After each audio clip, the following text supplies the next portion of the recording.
include the quiz there, of course, because of now.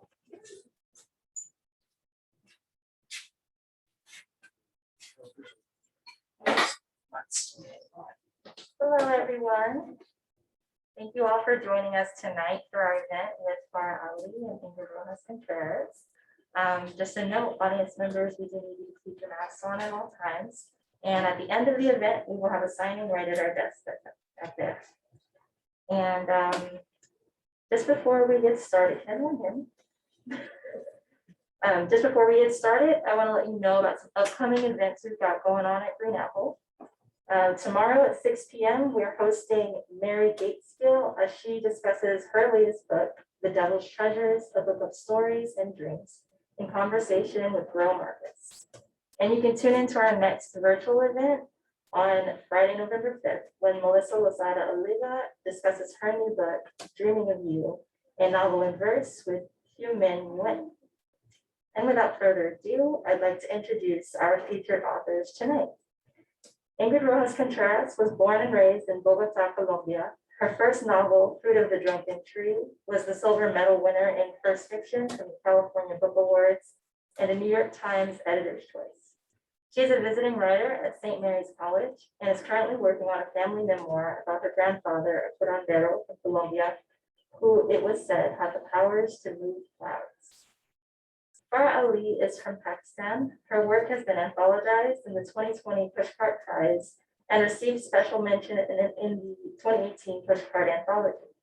Her stories can be found in Shenandoah, the Arkansas International, the Southern Review, Kenyon Review Online, and Copper Nickel, among others. Enjoy the reading, everyone. Thank you.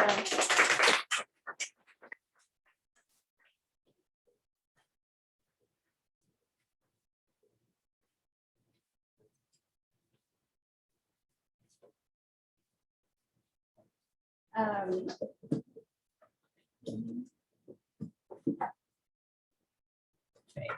Can y'all hear me okay? So I'm so happy to be here with Farah Ali. And I'm so happy that you're here with us too. I actually have not done an in-person bookstore event for an eternity, so very excited to be here. And we're gonna start the evening by Farah reading a little bit, just so that you can get a sense of the book. We'll have a conversation, and then we'll save some time at the end for your questions. So Farah, if you wanted to read to us. Hi, thank you for being here. I love being here with Ingrid. Okay, I'm gonna read from a story called Present Tense. Can you all hear me? What I remember most from when I was a child is a time when my father did not come home one day and not the next day or the day after. I was 12 and my brother was 15. The first few days of his absence, I woke up in a state of anxiety, my body filling up with the unpleasantness of this great uncertainty my brother, my mother, and I were thrust into. I felt better among the wooden lidded desks in my classroom and the faces of my teachers, and by afternoon recess, I was at the peak of my day's happiness. In the evening, as 6 o'clock came nearer, the time my father usually came home, I was paralyzed with worry and sat in the corner of the living room, only able to move again when the hour hand came to rest on the 7. After a strange meal with my shrunken family, I would sink into sleep, grateful that my father was still gone, and uncomfortable with myself for feeling this way. I wanted to be assured of his staying away longer, but didn't know how to talk to my mother about it. Besides, my brother was already doing the asking. She gave him a different answer each time. He's visiting relatives, or he needs to be at work, or he comes home late and goes to work before you wake up. One evening, she was humming and sorting out a pile of old books, and I guess that made my brother wonder if she had killed her father. His face turned red and he shouted at her and called her selfish. She paused in her task and said, sharp as a chip of ice, "Your father is perfectly fine." She always called him your father when she was angry and wanted to hold us, his sons, responsible for his presence, as if our births had made him a necessary evil in her life. And when she said those 2 words now, I felt twisted with sadness because I thought that with him gone, she would like her sons better. My brother stomped away, but I stood a while longer. watching her face anxiously. I felt lighter only when she started to hum again. My father has come to the airport to pick me up. I feel jittery and uncertain, reduced from my adult height to a child's dimensions. But I keep control of my suitcase and make sure he sees me tipping our quarter even though we haven't taken his help. And by the time we walk to the car, I am a grown-up again. I have not been in Karachi for 7 years. I have not sat next to my father for just as long. He is old now, and his fingers, curved over the steering wheel, are thin. He peers through the windshield and drives in bursts of speed, dodging motorcycles and rickshaws. His window is rolled down, and he instructs me to do the same. Cross ventilation, he says over the noise of a bus horn. I say, we should get the air conditioner fixed. There's no need to throw away good money, he says. You don't understand. I pull out my cell phone and swipe the screen, even though there isn't anyone I need to reassure that I've arrived safely. Put that away, my father says. Put it under you. Don't you read the news? I wonder why I have chosen to be here again. A lump grows in my stomach the closer we get to the house I grew up in. I struggle to stay in the future, thinking about the day I would return to the airport and fly across comforting barriers of mountains and oceans to my other continent, to my other city where problems come in neat packages, no bigger than the palm of my hand. Stop me. Thank you.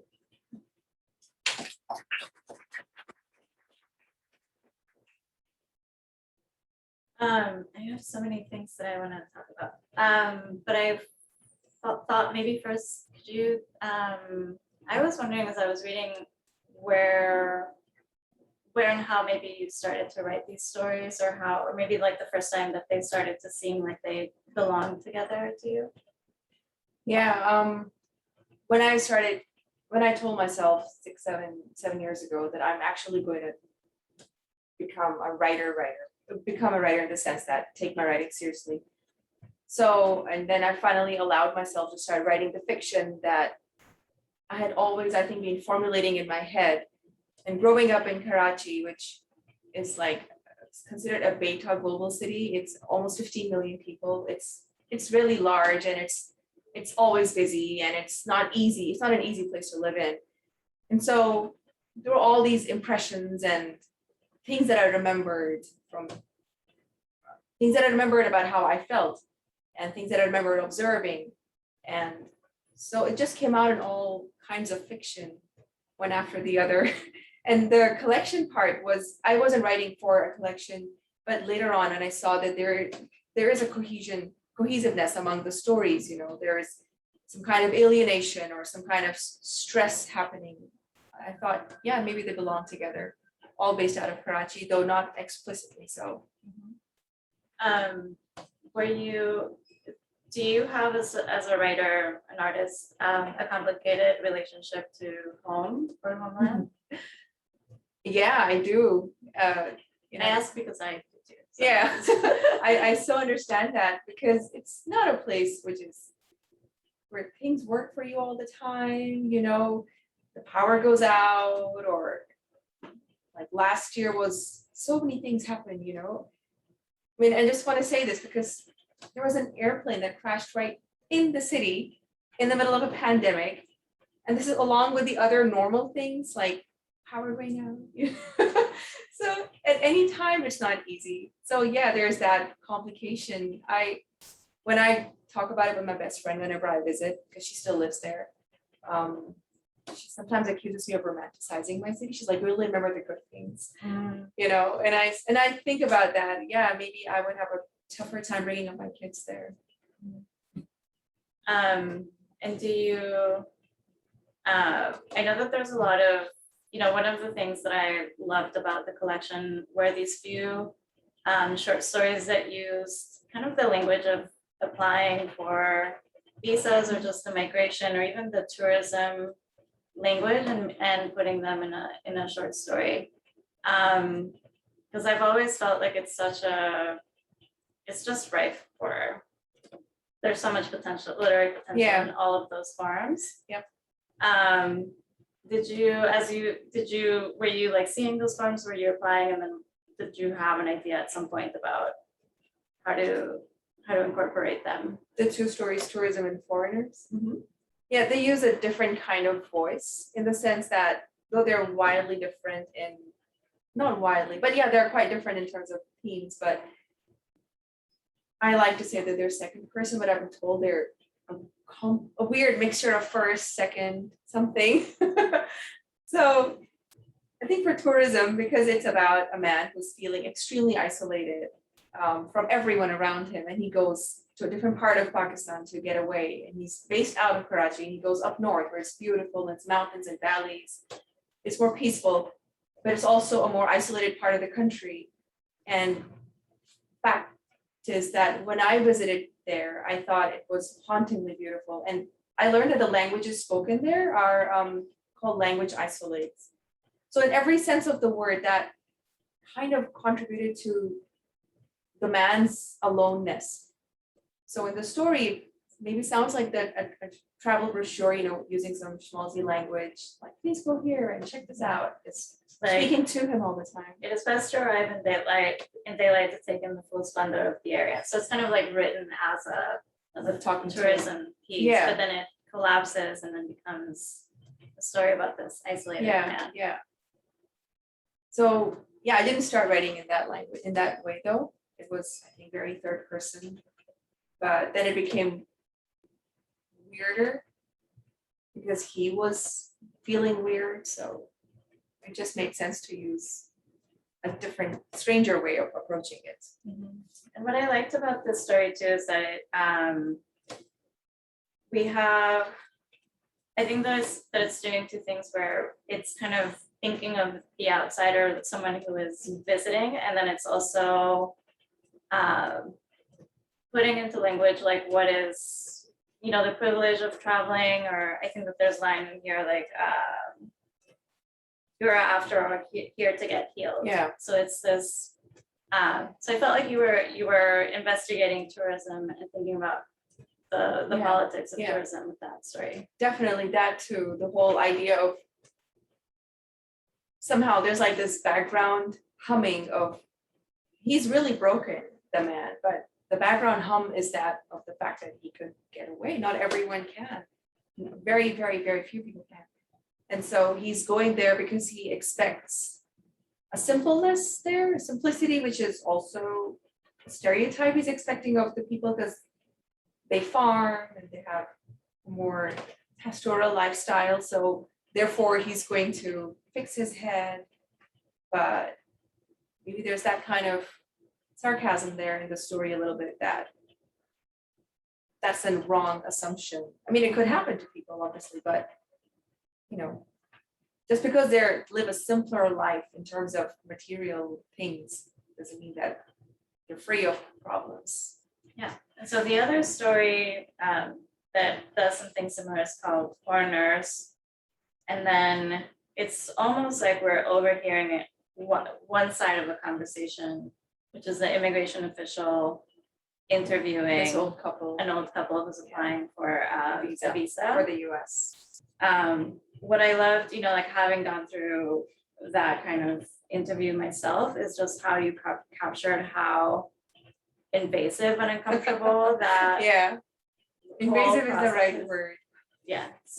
it's so invasive. Yeah, it was born out of my own experience, not this exact story, but every time I have to travel to most parts of the world, because I just have my Pakistani passport, which is very green and very pathetic. And I have to go with like a pile of documentation, primarily to prove that I have full plans to go back home. I'm not gonna, be tricky or something.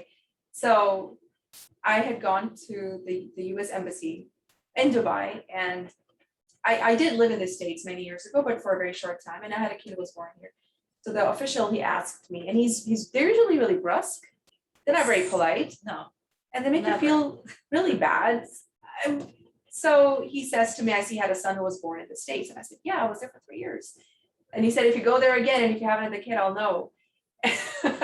And I wanted to be snarky or laugh, but I also wanted my visa, so I shut up. But later on, the story came out, but I set the story in Karachi this time, and I kind of went about it perversely, that like a reverse expatriate situation, like an American living in Karachi, what is he maybe feeling? Yeah. Yeah, and I think that there's just, I think somewhere in there, it's this, he says himself, the immigration official says, I can ask whatever I want and I Yeah. can use whatever tone I want. Yes, It's all part of yes. the job, and it is all part of, And you can't say anything. You can only sweat a little on the other Yeah. side of the window because you can't argue. this is why I think that story just really resonated with me, because I've just been in that position of being asked something very personal and uncomfortable and then having to answer because I want him to sign the paper. Like I want Yes. to get and it's this incredibly delicate, uncomfortable relationship that you begin to have with the state. But Yeah. I think you captured it so beautifully Oh, in thank that. you. It came out in the middle of another story somehow, and like a slow fuse burning. And I was like, no, I have to write about that person somehow in a very, very different form. There's always a question in when you're traveling or when you're applying for a visa, I think. And it's always it's like a series of questions about like who you are and what you've done. And then there's one that's like, are you guilty of crimes against humanity? You have to sign. And then you it's have to like, put, yes, checkboxes. please explain. Yeah. Yeah. I think when I was entering, there's also that tricky moment. Whenever we enter the US from Pakistan, especially, speaking only, we always like tell each other, don't lose your cool. We'll take you aside for extra questioning for whatever quote unquote random reasons, just keep it together, you know. I remember years ago, my husband was gonna go and I said, remember you've got 2 kids back home, okay? So don't be flippant. And so the guy asked me this time, like, are you here visiting somebody? And I said, yeah, my aunt, it's true. And then I don't know why I said, I have a book lunch. And he said, okay, go. So. Yeah, I've been interrogated, or it's just kind of like I have citizenship now, but so this is from before, where it was just I would volunteer some piece of information that they were asking about, and they would be like, well, why are you doing that? And it would just be this very personal, like you're forcing me into having a very personal conversation. Yeah. I was also wondering, what is your relationship to English? Is it a language that you love to? Is there something that you really love about it? That's an interesting question. It's not my first language. My first language is Urdu, which is what we speak back in Pakistan. But going to private schools back home, English is the medium of communication. Writing, reading, all the books are in English, except for Urdu books, which are in Urdu. And so growing up, I read everything in both languages, English and Urdu, you know. But at some point, because of availability of English fiction being more easily accessible, all those classics and their abridged versions in my library at school. So I just diverged because Urdu fiction or Urdu literature was available only as moral tales. You know, I still remember some of them because they were horrible, just to teach kids a lesson. But I know there's other fiction that existed, but it just wasn't made available. And I love to read, so I just diverged into English. And I just began writing only in English at some point, without consciously thinking about, oh, I made a switch. Yeah. Do you ever think that do you feel an influence of Urdu on English as you're writing? No. No, the last piece of proper literature, besides recent, in school, the last novel we read. I mean, I still remember the theme of it, but I did not read enough back then for it to be an influence in how I was writing. If I were doing the kind of reading that I'm doing now in Urdu, it definitely would have influenced. But I find like the works of, there's a great writer from back called Manto, Saadat Hasan Manto, and his writing is really stark, and it reminds me of somehow Grace Paley, you know, in its holding back. So yeah. I had a similar situation. I went to a school and we were taught English. Spanish is my first language. We had a British teacher to begin with. And so for 2 or 3 years, I had a British accent. I know that happens. Yeah. And then we had an American teacher who was just devastated and horrified by however we sounded. And then corrected that. And I've always found it just a very interesting correction, as if it were wrong, when for me Yeah. it was too, and also Spanish is, they're Yeah, all kind of empire languages. So Exactly. it's funny that even within English, there's that That's correction, so- as that's if so one was right. wrong, then that, because yeah. when I my spellings are all American, but my instinctive language sometimes is British. Me too. I Yeah. have the same, and I get corrected all the time. In writing. It's like, this is the wrong Like, don't spelling. say and I was shall, like, "No, say but will." it's British spell, it's not wrong. Exactly, yeah. Yeah, so from that point of view, yeah, I always have such a complicated relationship to writing in English, but I do think similarly, probably everything that I read that I was interested in writing was in English. So I wonder, I mean, I've never had that thought, but hearing you say that makes me wonder if it's true also for myself. Yeah, I mean, my first fictions in English were Jane Austen, and I didn't know what country meant. From English books, country to me was like a country, with borders and stuff. But then I learned, oh, country means like the rural parts of whatever. So there were things that I did not understand or I get. remember, yeah, like writing this. It's like there's so many Writing this, things yeah. that are so unique that maybe is not apparent when you're from the culture, but when from the outside, there's so many Exactly. little things that. Yeah. But I think later when I was reading more, I think the first proper influence, I think, on how I was approaching my own writing or thinking about fiction was when I read Sylvia Plath very, very long ago when I was in my teens. And I thought, oh my gosh, Were you reading the poetry or the poetry. I read The Bell Jar way later. And but I read her book first, the collected poems, and that was a big influence, just how she wrote those poems. Yeah, I don't know about influences, like direct influences, but when I decided, hey, I'm gonna take writing fiction seriously, then I began to educate myself, whatever non-paywall interviews I could read in the Paris Review. Or at least a bit before the paywall goes out. Those are wonderful. They are, yeah. And I read Grace Paley then, and I already been reading Chekhov years ago. So yeah, there was always that, and John Cheever, Steinbeck. I think, yeah, those were influences, come to think of it. What were your first short stories like? Oh, very emotional, I think. I don't like writing emotionally. I think I like being stricter with my words. But I think the endings were problematic. They still are for me. I've told many times it's good until this part. Then it disintegrates. But that's feedback that you get on your own stories, Yeah, from editors, yeah. but not as they are here. You Or mean you in the mean, book? yeah. Oh, like, so earlier versions of these, before they got published in whatever place, that's the feedback I got.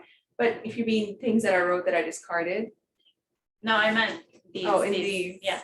Yeah, I think the earlier versions of these were definitely more emotional in language, less restraint, which I didn't like. So I just like sharp corners somehow. Yeah, I mean, this is one of the things that I actually love about English is that it feels so much more stricter than Spanish. Same with Urdu. Yeah, Spanish, we have there's a lot of freedom with the grammar so that you can put, for example, like an adjective, you can put it in every whatever place in the sentence. And with English, it's a very specific. Yeah, you can be place. harsher. In Urdu, I was telling my aunt the other day that so many translations are so hilariously emotional, just over the top dramatic. But English doesn't, it allows you to be more stringent with your words. There's a lot of women too. There's a lot of stories about women, and I feel like we're circling around women in all of the stories and just the things that they are carrying. There's a lot of men who are very self-interested, but just not helping at all. Yeah, it never helps.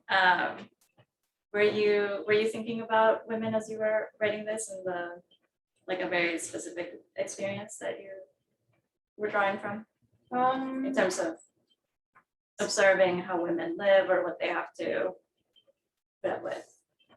Yeah, I mean, right now, if someone asks me, so which story in your collection has this exact issue? I can't remember any, but I'm sure there are. I'm drawing a blank here, but There's something.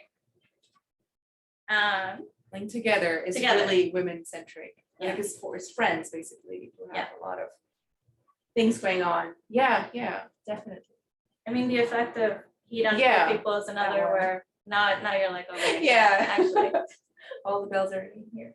Yeah, so definitely, I think I was thinking about situations that I've seen where it's that impossible balance somehow of negotiating a really difficult relationship, where they don't want to get out of it entirely, they want to stick around in it somehow, but they find kind of an escape, or an escape is given to them, and they take it, like in the effect, she kind of checks out slightly, and together, which is all about women.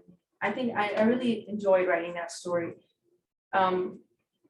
because it explores all these different relationships they have, and friendships they have, and their lives with their husbands or their children or whatever they want, their aspirations, and how they don't get it a lot of times. Yeah, I was consciously exploring what it would be like to be all these lives. And then I think largely, and I think maybe you, I can't remember if you've said it, but it's also, I mean, it's mainly largely generally about people in kind of like a hopeless, not hopeless, but just kind of like a very kind of pointed situation, who are trying to navigate it in the best way that they can. And it's, as you're saying, like even with the tourism piece, like it's actually the visitor who is in that situation. So it's not always, you're varying that. Yeah, I think I like, when I was writing these, I wanted to see what, like, if you think about life, it's quite grotesque at times, it's horrific, not on it doesn't have to be a major bad thing that happens, even small pressures can accumulate and result in a big rupture or something that gives in someone's mind or relationship or life sometimes. And I think I like to see what a person would do in different situations, and how do they try to get away from the edge. Maybe they don't see the edge, but they do persist somehow blindly that they're nearing the edge, but they're like, no, we're gonna stay in this relationship or make a new one or get away or look for a different job. That the answer has to be somewhere in any of these scenarios. Yeah, I love that. I think that I actually see that is so present in all of the stories too. I love that as a description. Oh, What's your process like? I'm very curious. of writing. Of writing, yeah. How does it look like when you're, what does it look like when you're? Also, sometimes it's a feeling or an image. It's usually not plot based. I would say almost never is plot based. I generally don't know where they would end up. So I start with the person. At one point when I was a kid, I wanted to be a psychiatrist. If that gives you a clue into why I like writing about the people. I also had that thought, and then there's the oath you can't write about, you can't tell other people about it, or you can't write about it, and I was like, that is not for me. Yeah. I like to know how people think, and since I can't, I'm going to make up these people and I know what they think. So I like to see how, just like to push them and keep pushing them and seeing. And I like to think that I the more drafts of something I do, or the longer I write, I discover things around them that contributed to them reaching that breaking point. So you start with a character and then the situation comes from that? Yeah, and then I just develop the story around it. Sometimes I can get stuck on something for like weeks, and by something I mean 10 lines, just to get the voice right. Yeah, fun stuff. And you're also working on a novel. Yeah, Do you want to tell us what it's about? so I have worked on it. It's short, I'll say that. It's about, so again, it's mainly about lacking easy access to water, but that's pulsing in the background all the time. It has informed the personalities of this family, primarily a mother and her son, and all the smaller relationships that branch off from there and how they ricochet from one king to another, but all under the accumulated pressures of living like this. I wanted to basically see what is the origin of, if someone is not a good person, quote unquote, where was the starting point of that? What happened? And then what happened before that? And so there's never a perfect starting point. I just wanted to explore like the epicenter of the problem and then how wide it spreads. So with that rambling description of the novel. Is it first person or is it third? Oh, it's different points of views. Okay. And so generally they're in the same person is what I want to say. I haven't looked at it in a while on purpose. I wanted to say I'm done with it for now, because otherwise I'll obsess with it forever. But there's 4 different points. There's 3 main different points of views on it and different timelines as well. Just because I wanted to see, I was curious, why is she this way? And then I would just go way back into her past, and it could go on forever, honestly, right? We tried exploring why your people are the way they are in the books. Do you think that did you start it as a short story and then it became?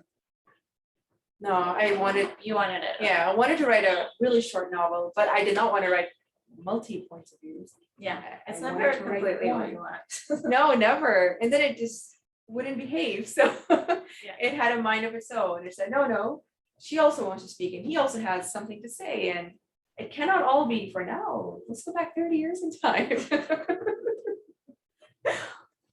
Do you prefer short story length, or which one do you feel more comfortable in? Writing? Yeah. Only attempted 2 books.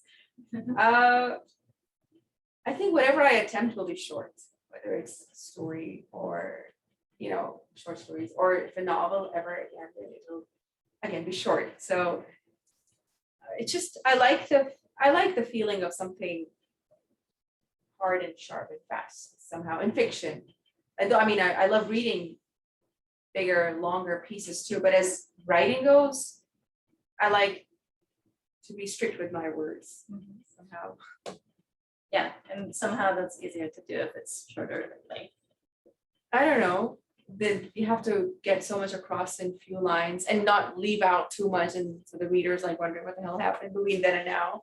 There's a white space, figure it out. It's tricky. I think I think what comes naturally to me is the novel, or like that kind of book length. Okay. And it's not, I don't know if I think that when I try to write a short story, it's either very short, so it might be like it's almost like a flash fiction where it's like 1 page or 5 pages. Wow. Okay. So I like it to be very, very fast, or just 300 pages. There's like no. Oh, that's so interesting. You're showing between. But I think I'm most comfortable for me, there's something with the novel where it feels very comfortable to have an ongoing relationship with a project. Yeah. And I think that I either want that or I want something that's like faster. I didn't think about it like that. Yeah, because it does become like a relationship, You're with the same people, and every time you open the pages or whatever, you open your laptop or something, it's like entering a room or a house with all the same sad, disturbed people that you left as their last word. They haven't fixed themselves yet. Well, I think we'll turn to audience questions. Yeah. So if there's anything that you are wondering about and want to ask Farah about, I'll probably repeat your question so that whoever is joining us on Zoom can hear it as well. Is there, yes. I know you said that you like to write strictly, but the way that you describe people is really tender and sometimes flowery. Is there a character that you liked, that you got attached to or liked writing most? So the question was, is there a character that you got attached to and like writing most? I don't know if I got attached to them, but I did like my little group of women in together somehow. I liked the chemistry they had, or I liked that they were all trying to work together while not being with each other, or sometimes I liked the relationships they had. I had more fun writing that story than I thought I would. Yeah. Is this which one, the together one? It's the one where there's these 4 different women, and one of them, her husband's a documentary. Oh, yeah. For some reason, I got really attached to the Bulletproof Buzz character. I think it's because it's this short story where there's like a bulletproof bus, and then there's this there's this opportunity that maybe this character will get like a job driving it. And okay, so it's Sadav. No, what is his name? So the man's name. Yeah. There. Well, her name is Sadav. Her name is Sadav. Yeah. And he tries to go for the He job. tries to go for the job, and it's so vulnerable and so I just kind of became very attached to how difficult it was to do like every small thing. And I think that's what happens when you're in a desperate situation. Like it feels very difficult to take a small step in order to do the thing. But I loved how you wrote him. Oh, thank I you. felt like there was a lot of like seeing that character. There is an actual real bus like that in Karachi. It actually is bulletproof, and the idea is so it begs for writing about. No, that you get on it and you can go to more dangerous parts of the city, but you're safe. Don't worry. So You the pay a tourists ton. don't get off. They just they stay inside the bus and then just drive around. Yeah, you drive around and then you go back to your safe locations. Do they take photos through the window or like what is Well, I haven't. I think they would. Yeah, and it's been around for some years now. And when I first heard of it, I thought, wow, that's crazy. How is this bus like? It's the whole idea, right? To go through areas that are dangerous, but then what made them dangerous in the first place? It's not like they just popped out of nowhere. It's also elitist. Yeah, and that it would be a tourist attraction too. I think that's the part. Yeah, and like this thrill, right? Look where I'm going. And it's like being it's the equivalent of being near a shark, but in a cage. So you can feel like I was there near danger, but I was protected. So it's that feeling, but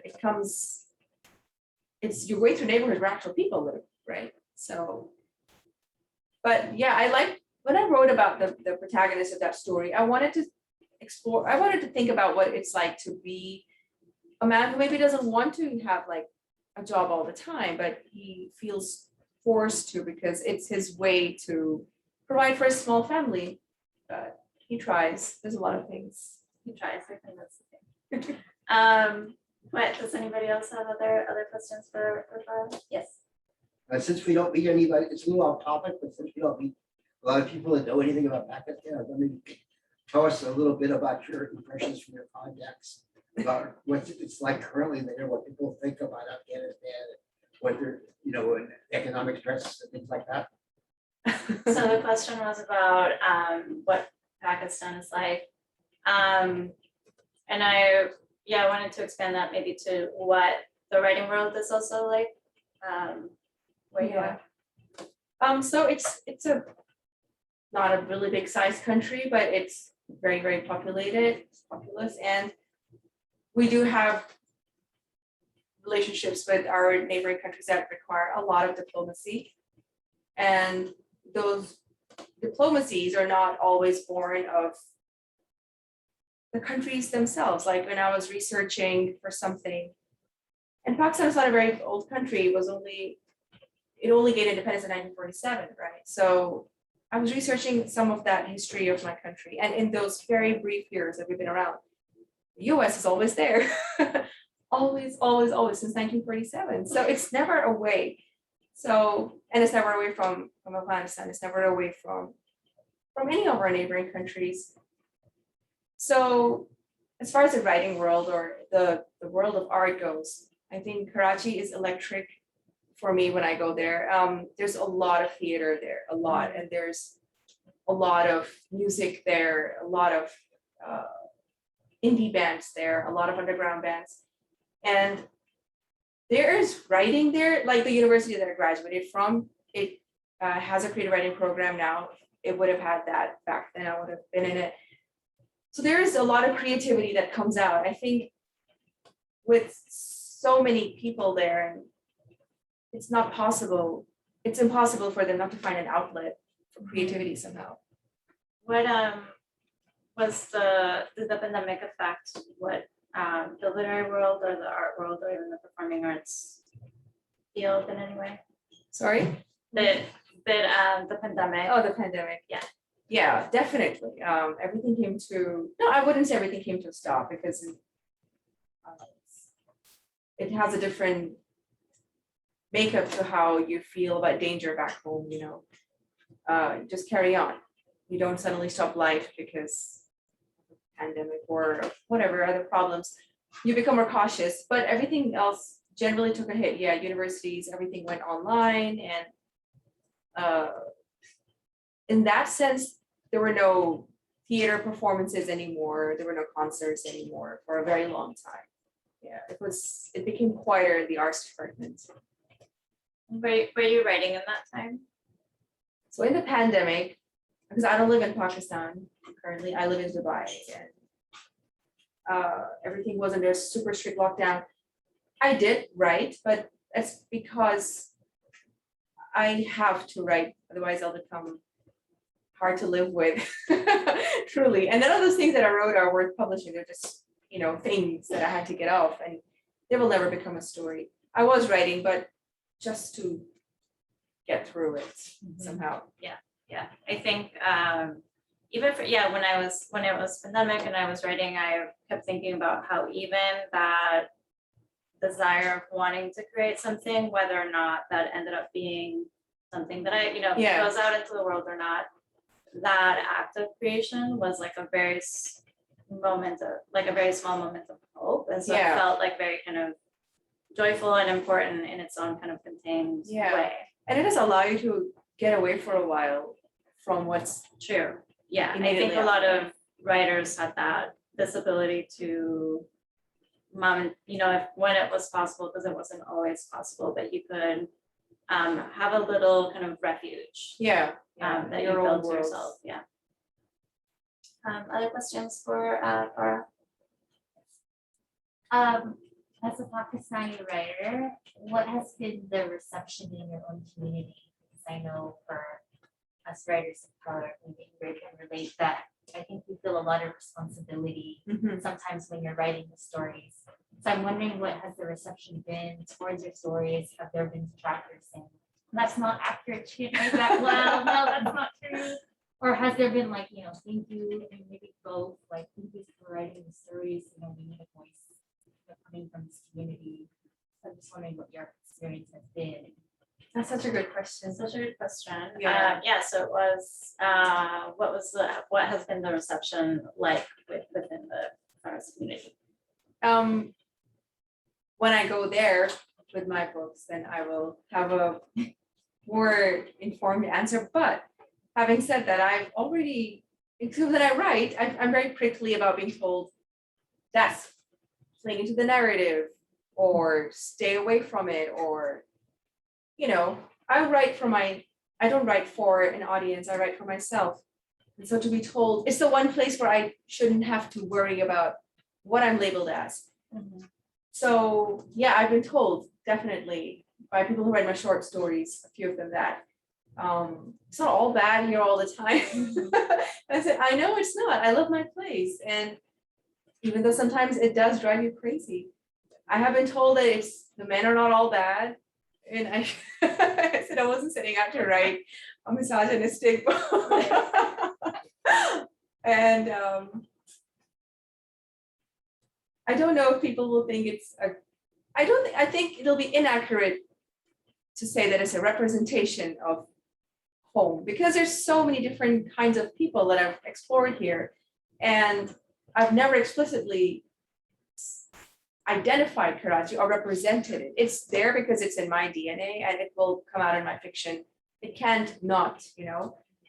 But if a person says, oh, now I understand your country, I'll be like, how? It's impossible with just one little collection of stories. So if some people who would say, you're just saying what is negative anyway. Maybe read the other stories in my fiction.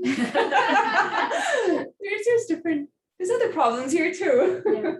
Thank you. Yeah, I think we get it seems to be just a lot of people of color get that kind of burden of portrayal. Yeah. And I think for me, my novel has a kidnapping, which already Colombians were like why are you telling, everyone knows, like, why are you telling the story that that we're known for?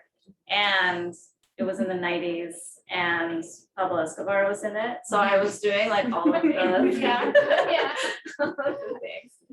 And Colombians were very upset with me.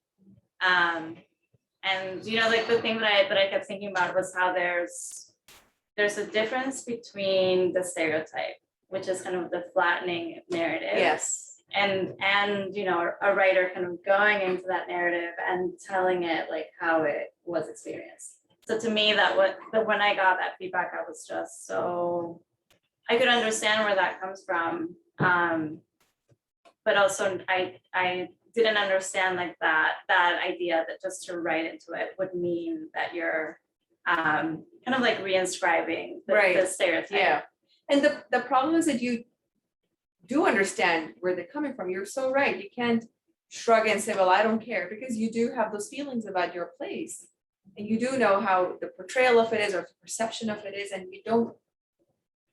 you can't dismiss what people say. But it's like what Ingrid said, it's when you write a flattened character that's a problem. That's a problem. Which you have not at all. No, neither have you. But this, I don't know if, I think that when people also tell us that kind of, those kinds of comments, that there is this burdening that is happening, that it's like, you are our representative. Mm-hmm. And so like, therefore, you know, it's almost like a little bit of policing that can happen there, which if you're trying to have like a robust, you know, literary, you know, atmosphere, then that just doesn't work with that. Yeah, it's tricky for sure. Any other questions for Farah? Yes. What was the hardest part about writing this book and published, and what are you most proud of? So what was the hardest part about writing, publishing this book, and what are you most proud of? I think because it's a collection, so different stories took different times to finish and gave me trouble in different ways. There definitely, so the troubling part came from a few stories which just refused to settle down, and I could revise them forever, I think, honestly, maybe for the next 10 years, I think. And the part that I'm proud of, I haven't thought about that. Oh man, I don't think about it like that, but I think maybe I would like to think if my dad were around, he would be, oh yeah, here's my daughter's book. Yeah. So that's how I would think about it. I felt, whenever I reached the end of the first draft, I felt very proud of myself in that moment. And I think the very first kind of, whenever you put together a document and it's more than, 100 pages, there's that moment. Yeah, when I reached the end of a story, I'm so damn glad to get back to the laundry. Or the dishes is so much easier than like, oh my God, I'm done with you people now. I think we are probably at our time, unless there's a smaller, quicker question. Thank you so much, Farah, for being with us and for reading. Thank you, Ingrid. So there's going to be, I think, a book signing line over there if you're interested. I wanted to thank Green Apple Books for hosting us. If you are wanting to do early holiday shopping, it means so much to the bookstore if you wanted to pick some things out, because it just keeps all the writing world thriving and healthy. Thank you so much for being here, and looking forward to saying hi to you. Thank you, everyone. Thank you. It's lovely having you.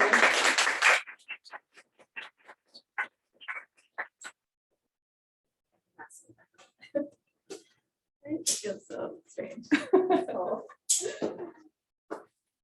Thank you so much. I love talking to you about this. I was so looking forward to it. I did. I had so many questions. Like when I said that at the beginning, I was like, I have so many things. Oh, I'm so glad I got to talk to you. It's such an honor for me, truly. Thank you very, very much. Are you off to the next? I'm flying to LA. Yeah. And that's like, I have one story there.